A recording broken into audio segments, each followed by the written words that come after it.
He says he needs meds for his back pain. You're taking 300 milligrams of oxycodone. It enables me to function. She says he's addicted to the drugs. Do you shake a pill bottle and say, is this what you're looking for, junkie? I have done that. And under what theory is that helpful? I never said that it was helpful. Don't be sarcastic. I'm asking you a legitimate question. So don't play games with me. I gave you an answer. No, you didn't give me an answer. You gave me a smart-ass remark. Plus, a family mystery.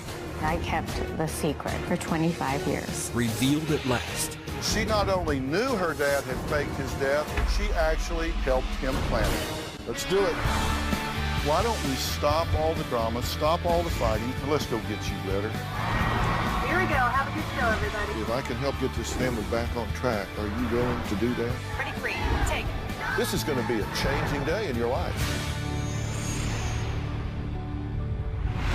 Blood is thicker than water, and family always comes first, right? Well, that's not the case with today's guests, who are struggling with secrets, betrayal, and shocking revelations. Jody says her husband Glenn has been lying to her for years, and that the man she once loved is nothing but a drug addict looking for his next fix. My husband is a drug addict. He is addicted to Oxycontin, oxycodone, and methadone. This is the second out of 4 oxycodone that I'll take today. Tonight, I'll take an 80 milligram that actually knocks me out. Glenn has been using drugs for about 7 or 8 years. I have only known about it for 3 or 4. Glenn has lied consistently to me. He goes to doctors behind my back. I do judge him.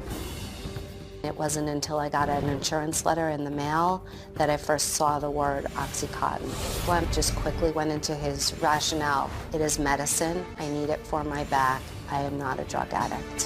This is what a script looks like.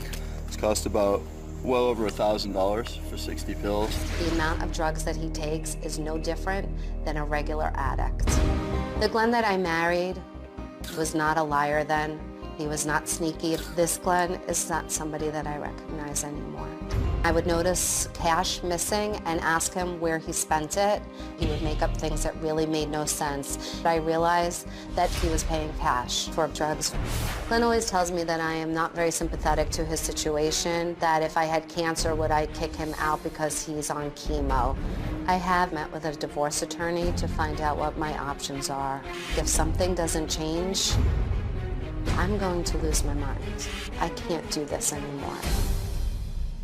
Glenn says his wife is the one who's lying and being deceitful, and he hates the person that she has become.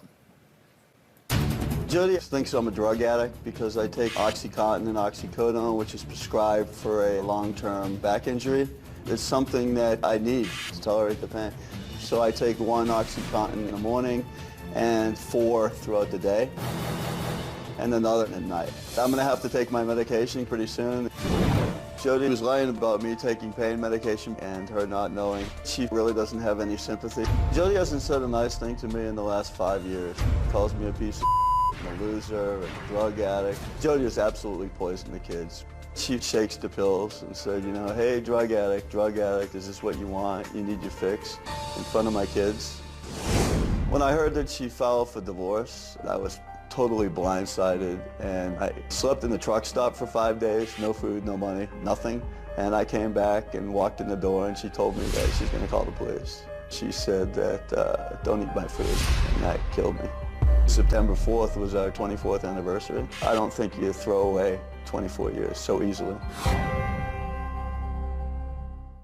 Okay, look, you guys are in a real pickle here, right? I mean, the tension between the two of you and what this is doing to your family has gotten to a critical point, correct? Yes. So if something doesn't happen to change, this whole thing's going to fall apart. Absolutely. All right, now, do you want this to work? Do you want this marriage to work? Do you want this family to stay intact? Or are you past that point? If he can admit that this is a problem and get help, then I will stay here to support him. If he continues with the same, it's medicine, it's what I need, I can't do this anymore, and I won't. All right, and what do you want? Well, I love my wife more than anything. I think that it's a legitimate, I have a problem. I'm in pain now on the medicine. And I get it prescribed from doctors. They certainly don't hand this out like chiclets these days. And, you know, she just does not want to understand that or does not want to hear that. She's been to the doctor with me once over the past 20 years. And, you know, so it's a tough situation. I mean, it's something I need.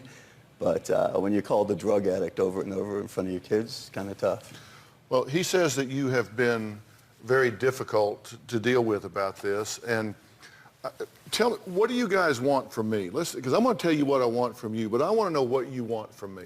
I'd like him to get off drugs. If I'm going to hold my marriage together, I would like him to get off drugs. So you want me to get him off of drugs? If that's a possibility. Okay, do you have any issues here that need dealing with? I'm sure I do. Okay, we'll come back to that. What do you want from me? Well, I've been to 10 doctors, and I'd love to get the pain. You know, I'm not a paraplegic. I would think that my back in one way or another could be healed or fixed, or somehow the pain could be alleviated, so I hate taking this. And I would love to get off the drugs. I would love to go to detox and to a substance abuse program, because my kids have told me. But why would you do that if you need them for pain? I mean, you just told me, you just gave me your speech. You said, I'm on these because I need them. This is appropriate long-term pain management for a back problem.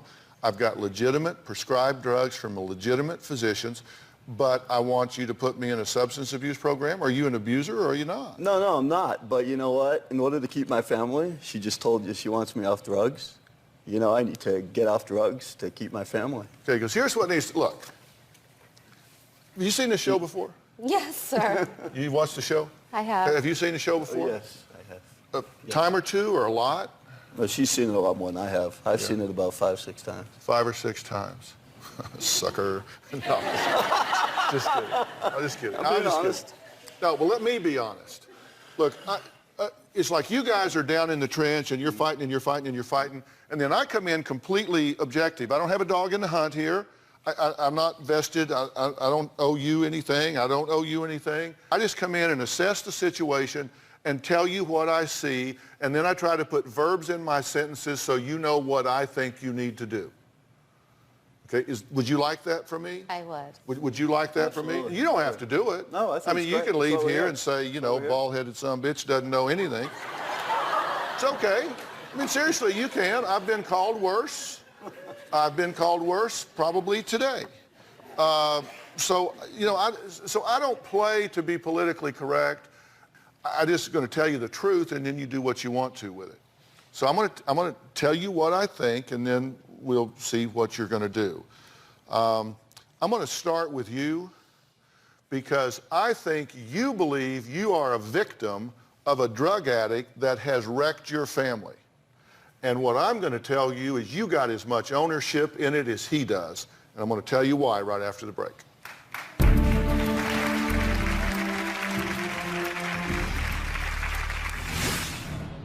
Don't be sarcastic. I'm asking you a legitimate question. So don't play games with me. I gave you an answer. No, you didn't give me an answer. You gave me a smart-ass remark. This whole issue with my dad affects our relationship.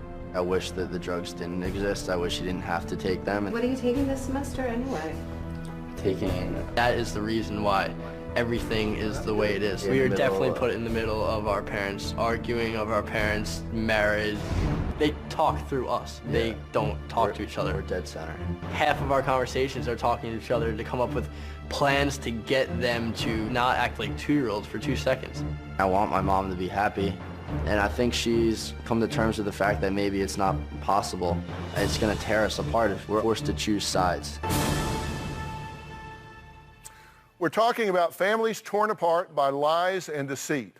Now, you just saw Jody and her husband Glenn's 2 oldest sons, who both say they worry about their father's addiction to prescription drugs, a secret he admits to hiding from his family for years. They also say they feel caught in the middle of their parents' marriage drama. You know, I said I think you got some ownership in this. Do you call him a drug addict, loser, piece of in front of the children? At times. Okay, so tell me, why are you... Oh, my God, every day. No. Every day. Every day. Do you do it on a regular basis? At times. Are you verbally abusive with him? I give as good as I get.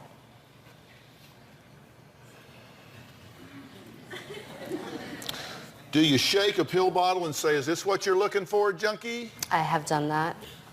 Okay. And under what theory is that helpful? I never said that it was helpful. There is no manual on how to deal with somebody that has disengaged from you due to drugs. And I get very, very frustrated. And we've had some ugly arguments, absolutely. And I take ownership of that. You do say that you judge him. I absolutely You think he's judge weak. him. You've lost respect for him. At this point. I'm just asking. Okay. You say he's selfish, puts himself ahead of the family. His need ahead of the family. He will do anything to get pills. Absolutely. And you say his level of deceitfulness is disgusting. What It do you has mean? gotten to that point. What do you mean? I sent him to detox a year ago, and he, unbeknownst to me, hid 33 pills in his car for the day he got out. I think that's a little deceitful. Don't be sarcastic. I'm asking you a legitimate question, I'm so don't giving play an games answer. with me. I gave you an answer. No, you didn't give me an answer. You gave me a smart-ass remark. And when I have asked you the questions, you're giving me half answers. So, well, occasionally, from time to time. Look, you've got to be honest here, or we're not going to be able to fix this. You may play that game with him, but you ain't going to play that game with me. You need to plug in here and decide you're going to be part of the solution, or you're going to be part of the problem. And right now, you're part of the problem. And I need you to own it. You've gotten to the point where the most honest thing you could say is, you know what? I'm so sick of this, I have lost compassion, I have lost reason, and I'm not proud of that. It is not flattering, and I realize I'm not helping.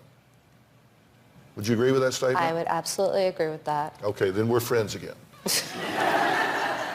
Listen, I need you to help me here. I don't need... I really need a friend, too. Yeah, you do. You do. So you don't want to alienate me because I'm getting ready to jump his ass. Okay? So I'm the last guy you want to alienate. Okay? Yes, sir. I'm through with you Thank for now. you. As long as we're honest about what Okay. we're doing. Okay. Have you ever heard that old saying, to fans, not to players? Yeah, yes. Yeah, I'm a player. When I went to school, I had two areas of specialization. One clinical, which dealt with all the mental and emotional aspects, and the other behavioral medicine. And my specialty was pain management, brain and central nervous system. So you don't want to come tell a guy that knows better that using those drugs long term is okay, because they're not okay. Doesn't mean you don't have a legitimate problem. I don't disagree with that. I don't know whether you do or you don't. I haven't examined your back. I haven't seen x-rays. I haven't seen MRIs. What I know is you are using a short-term medication on a long-term basis. And I suspect you're lying to get it, or you have found some incompetent doctors. You said, hey, in this day and time, we don't hand these out like chiclets. Oh, yes, we do. Yes, we do. Come on. I mean, you can go to a pain clinic and get 360 of these and walk out with them, and you don't even have to have an x-ray or an MRI. All you got to do is be willing to say you hurt. And the fact that you get them from a doctor makes them no less toxic, makes you no less addicted. I understand what you're saying. I mean, you want me to speak and respond? I have gone to spinal clinics throughout the... I've gone to spinal clinics throughout the country. I mean, I have discs that need surgery to be replaced, okay? I do not doctor shop. I don't even drink. I do nothing else. I don't want to be on this medicine. I would love to be off this medicine, okay? I would absolutely love to be off this medicine. But if I'm in agony when I'm on the medicine, how will I feel off the medicine? Taking these drugs long term is not a legitimate solution. By the way, do they work? Yeah, I guess they do. You said you're still in agony. Well, I'm not in agony. I can function. It enables me to function, But actually, you know what? Honestly, Dr. Phil, what's happened is when you build up a tolerance to this medicine. 10 years ago when I first started taking Percocet, it wasn't nearly as effective on my personality as it is now. When you're taking 300 milligrams a day of oxycodone, it does affect your personality. It does affect your ability to perform your job. You're taking 300 milligrams of oxycodone. Oh, totally, total. Well, you know, I just recently had shoulder surgery, and I will admit I don't drink or I haven't had a drink in 45 years. I don't do drugs, I don't drink.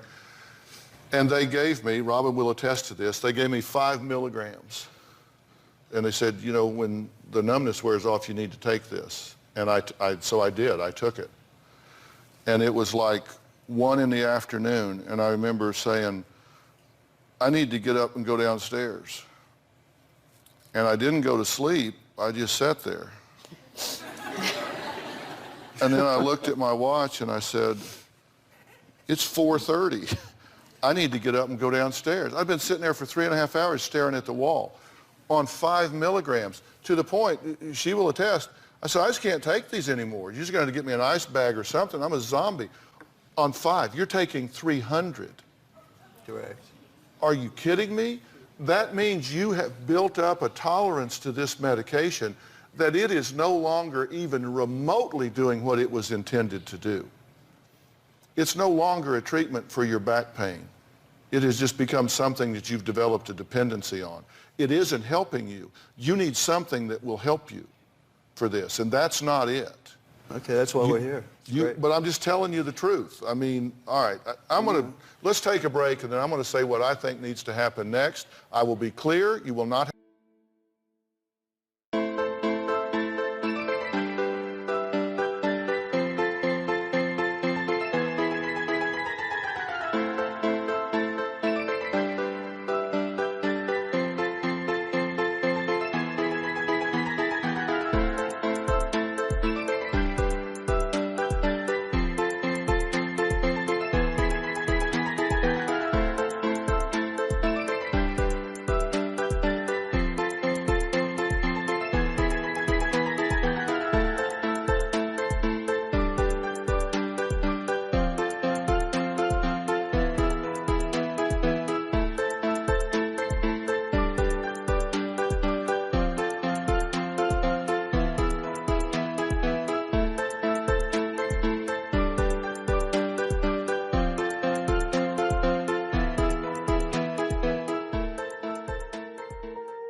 Swear I won't forget this, why do I regret this? In my mind reckless, thoughts are feeling endless. Sitting up I'm breathless, anxiety's infectious. I feel so defenseless, betrayed and embarrassed. I hate being open, I hate being broken. I feel like an ocean filled up with emotion. Anger ain't a potion, rub it on like lotion. I can feel it soaking, reopen, the scars have awoken. I can't move on till I let go. I feel so lost, never at home. Need to be strong, every breath hold. Cause I can't move on till I let go. I can't move on till I let go. I feel so lost, never at home. Need to be strong, every breath hold. Cause I can't move on till I let go.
have to guess what I think.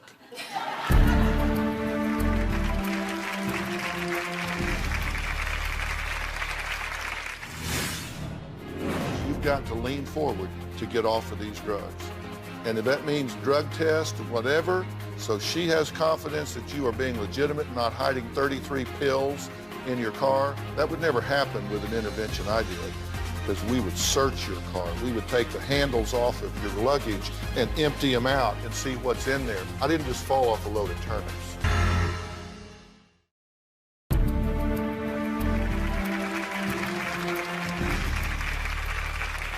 Well, I'm back with Jody and Glenn, and what we're dealing with here is what I believe is an addiction to prescription medications. And people seem to think that if you get meds from a doctor, a legitimate doctor with a MD and a sheepskin on the wall, that it's somehow different than if you buy them on the street. But your body doesn't know where you got them. Your body just reacts to what you're doing to it.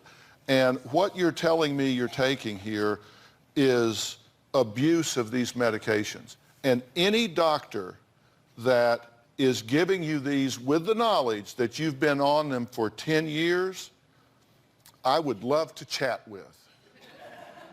I would love to chat with, and I suspect the medical board would love to chat with them, because that is just inappropriate. It is not healthy.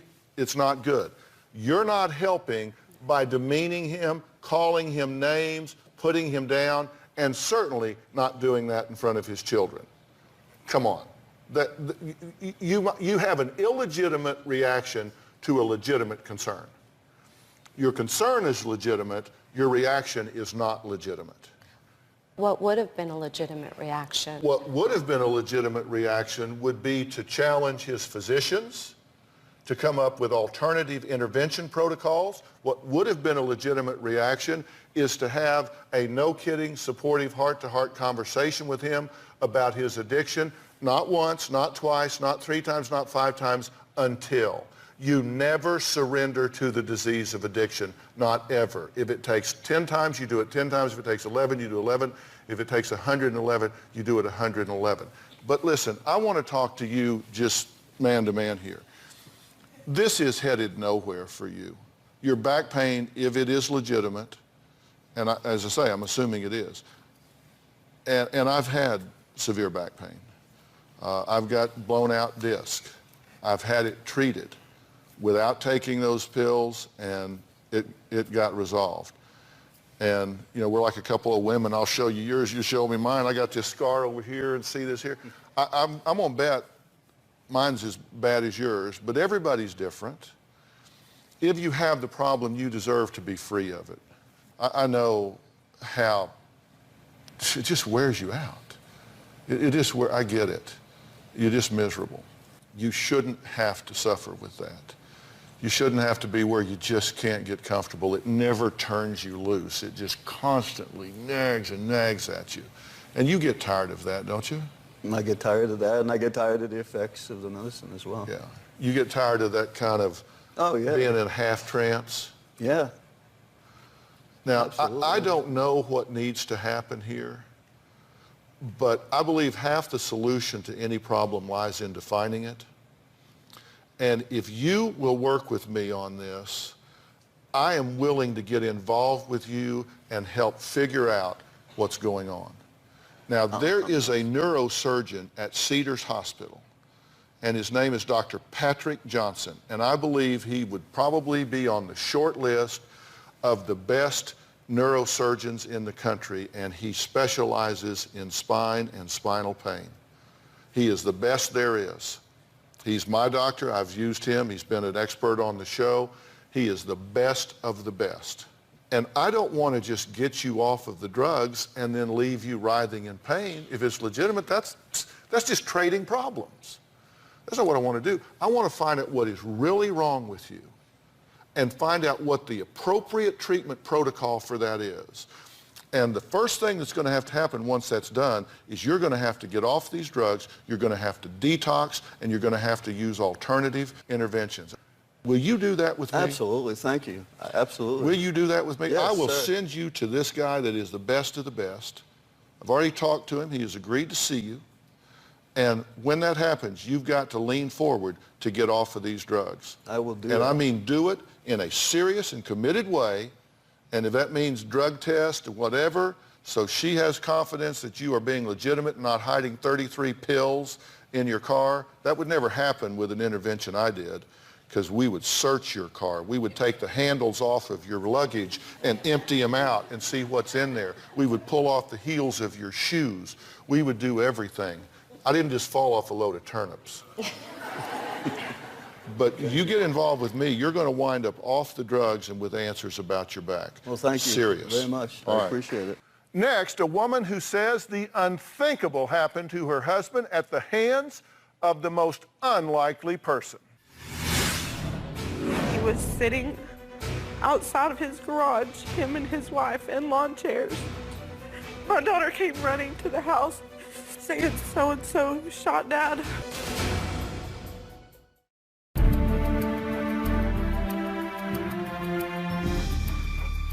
The shocking killing of unarmed teenager Trayvon Martin sent shockwaves through the country last year and sparked a huge debate over whether or not shooter George Zimmerman's life was truly in danger and if in fact he acted in self-defense. Well, my next guest, Crystal, says the Trayvon Martin story hits home for her because a few months ago, her husband was killed by a man who claimed self-defense. But in this case, the shooter was not a stranger. My husband, Rocky, was shot and killed by a man that's claiming self-defense. It was my daughter's birthday. We had some coolers that we had left in the shooter's truck. My husband was just going to pick up our coolers, and my daughter wanted to go with them. Rocky pulled up in the street. My daughter sat in the truck. Rocky walked to the shooter, and that is when the shooter stood up and shot him the first time. My daughter said that she was screaming, "What are you doing? Stop, please stop." My husband then was shot again. My daughter actually jumped through the driver's side window and came running to the house screaming, "Someone shot my dad." The shooter called 911 and said that Rocky had charged at him and his wife. My daughter said that that was not true at all. He didn't deserve this. My children didn't deserve this. And I will do whatever it takes to see that justice gets served. Crystal, I'm glad to meet you, but I'm really sorry for the circumstance. Thank you. Tell me, if you can, the shooter in this situation was known to you, right? He was a very good friend of ours, actually. He called my daughter his princess. My daughter and his son were actually talking or dating or doing whatever 11, 12-year-olds do. We'd spent New Year's with them. Actually, the week before my husband had died, we had all went out to karaoke together, which was the last time that they had spoke or seen each other.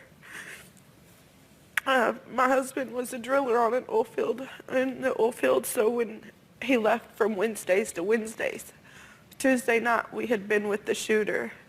My husband left Wednesday, got home the following Wednesday at midnight. That Thursday for my daughter's birthday, we had went and had a family lunch and was supposed to stop by and pick up a cooler. The shooter said it's bleached out but not rinsed. This was a friend? Yes. So if a friend comes to a friend's house, why would the friend feel threatened? I had gotten into it with the shooter about a week before that. So there was some discourse between him and I about the way he had done his son. He had called it smoking, which is, I guess, a military term. You know, it'd make him do push-ups and bear rolls and all this stuff. His son was scared to go home. He was shaking. And so I talked to the shooter, and I was like, there's a difference in respect and fear. And when your children fear you, something's wrong. He was mad at me about that. He wasn't mad at my husband. You hadn't told your husband, you need to go over there and whoop this guy? Or No, he was sitting outside of his garage, him and his wife in lawn chairs. My daughter came running to the house saying, so-and-so shot Dad. So-and-so shot Rocky. Someone help me. My daughter and I, the 11-year-old, were sitting outside and heard multiple gunshots. Be right back.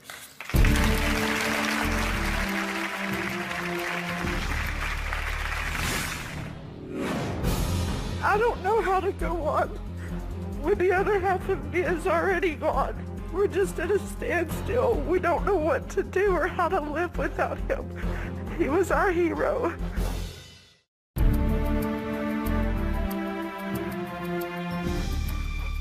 So how's your daughter handling this at this point? Not well at all. She watched her dad get murdered. Both of my daughters and my son are having a very hard time with it. I don't know how to go on when the other half of me is already gone. You know, we're just at a standstill. We don't know what to do or how to live without him. He was our hero. The first thing I will tell you is not to isolate yourself at all, because this is overwhelming. It's overwhelming for you. You have children to nurture and mentor when you yourself feel like you've had your heart ripped out. Exactly. And it's hard to give away what you don't have. Exactly. So you need to let people minister to you as well. You need to go to your church. You need to go to family members. You need to let your friends and neighbors. And, you know, we always wonder if someone's lost someone and you see them at the grocery store or whatever, do you bring it up or do you not? Because you never know, because it's like if they seem like they're doing okay, people feel like, well, I don't want to bring them down by mentioning it. That's the wrong thing to do. And I hope if your friends and family are watching this, they don't need to wonder if it's gone away, because it hasn't with you. It'll never. So they need to reach out to you, and you need to let them. Don't isolate. Don't tell, oh, we'll be okay. We'll be okay. Don't do that. No, because say we're we lost. Don't do okay, we're good. reeling. We don't know what to do. So take the help. If somebody wants to fix dinner for you, let them. If they want to watch the kids, let them. If they want to come over and just sit with you and cry with you, let them. Talk about this. Give it a voice and get it out. And encourage your children to do so as well. It's really important that they not go back in their room and sit there and feel like, I don't want to make mommy cry, so I can't mention that I'm scared or afraid or confused.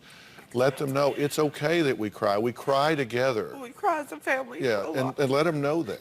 It's okay, you know, come sit in mom's lap, we'll cry together. Don't make them feel guilty if they say or do something that upsets you.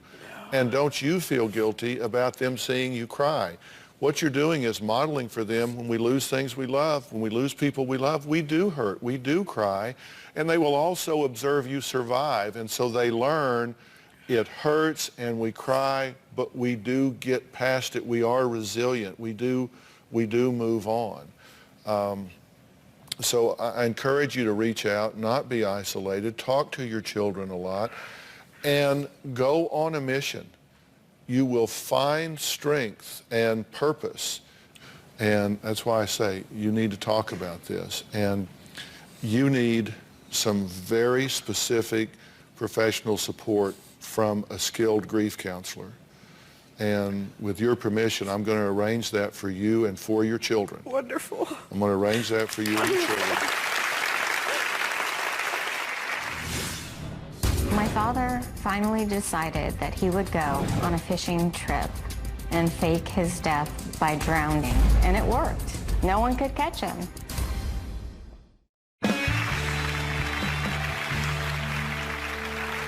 This story made national news and even appeared on Unsolved Mysteries 25 years ago. Take a look. Detectives say Robert Arcieri carried on a life of crime in the 1980s, has been arrested nearly 25 years after faking his own death. I couldn't believe it. The man was hiding a big secret, living a double life. State of Arizona versus Robert George Arcieri. No, am so sorry, and I want to apologize to everyone. In the 80s, Arcieri was involved in a number of organized crimes, including the burglary of a couple. Several months later, Arcieri disappeared on the Colorado River. Friends say he drowned. Police learned last year that Arcieri was living in Palm Springs under the name Frank Roman Reynolds. That defendant will serve the aggravated term of 10 years. I'm a man of 73 years of age, and for the last 25 years I've asked the Lord to forgive me probably 1,000 times.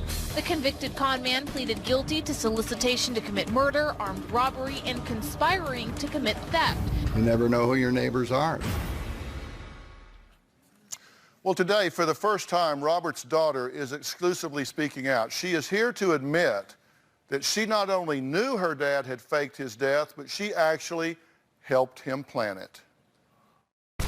My father was going to go to jail for 25 years, and he told me he couldn't do it, so he needed to fake his death. I would have done anything to keep him safe, and I did. I kept the secret for 25 years. I know that there were two sides of my father. However, the only side that I really saw was my father, who was great, and I loved him more than anything. One of the crimes that my father was specifically charged with was a robbery and assault. After my father was arrested, they dropped the charges because they wanted to create an even larger case against him. When my father was set free, he started to plan faking his death.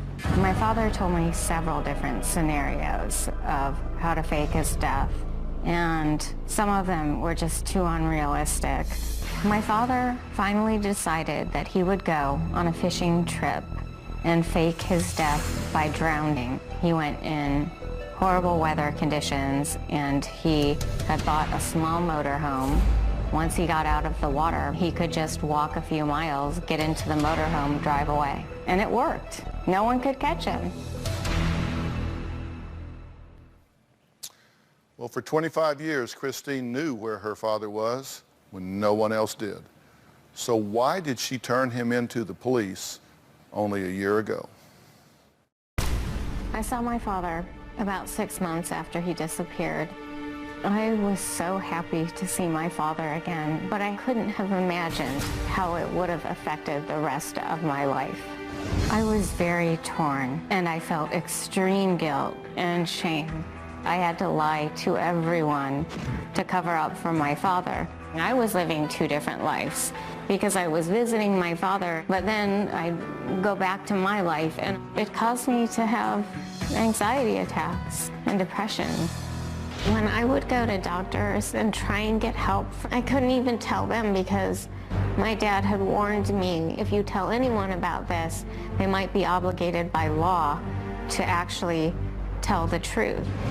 We were paranoid that people were listening, and it turned out that when they finally caught my dad, they had tracked me by my cell phone and by Facebook. The police harassed me so much, and I've never had a mental breakdown like that, but it was horrible. I finally just broke and told them my father being coerced into turning him in. I feel so much shame that I don't even know how to describe it. I would give my life. I would do anything to turn back the hands of time. You said you feel guilt and shame and regret for turning your dad in after 25 years. And the only thing I want to talk to you about is I want you to let yourself off the hook, because I want to tell you that if anybody should feel guilt and shame, it's for your father involving you in this kind of subterfuge for 25 years. Who does that? Seriously, who does that? A father's job is to protect and nurture his children.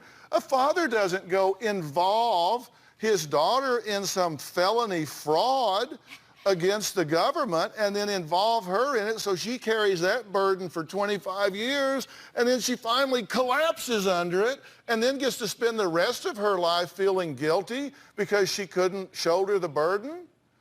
This isn't your fault. Well, I kind of, yeah, I know. Well, see, that's what I need to get over.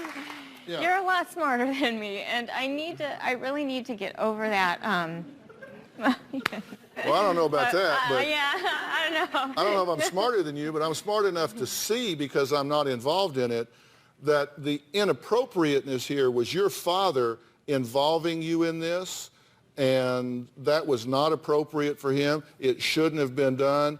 And you need to do two things. Number one, give yourself permission to feel free of that burden and recognize that at this point you can just live your life, and if your family wants to be mad at you, if your family wants to be upset, let them walk in your shoes for 25 years carrying that secret. Let them judge you then, okay? They haven't earned that right. They didn't carry that burden. They did not carry that burden. They didn't carry that fear and that guilt that you're going to slip up, that something's going to happen. They didn't go through what you went through. They didn't get in that position at that time. They didn't get browbeat for that period of time and finally cave in. And, and so let them watch this. Maybe they'll feel differently about it. Gosh, I hope so. Okay, I do too. We'll be right back. Coming up, tips on how to make peace with your past. Whether someone wronged you or you made a decision you regret, forgiveness is what you do for yourself and not for other people. Here are some tips on how to make peace with your past by choosing forgiveness. When you're talking about forgiveness, you need to understand that it is a choice. Okay, this is not something that just washes over you someday and you feel delivered from pain and anguish. You choose to let it go. You choose to stop dealing every day with the bitterness and the hostility. Understand that you don't have to give your power away to someone that has hurt you and lock yourself into a bond of bitterness and anger with them every day. Don't cling to negative feelings. Make the choice to set yourself free. It doesn't mean that what they did to you is okay. It doesn't mean that they get a pass. It just means that you say, I choose not to spend the rest of my life locked in this bond of hatred with you. And understand, there is no right timeline for recovery. Everything is individual. Give yourself time to move on, but make the choice and take it one step at a time. You can't change the things that happened in your life, but you can decide how you interpret and respond to them. That's your power, and I'm asking you to seize that power and use it in your life starting today. I want to thank all of my guests for being here today, and I hope this is a cautionary tale for you in your life, because I want you to choose something different starting right now. That will make doing this show worthwhile. Thanks for being here. You can find me on Twitter. You can find me on Facebook. You can always find me on the message boards at drphil.com. We'll see you next time.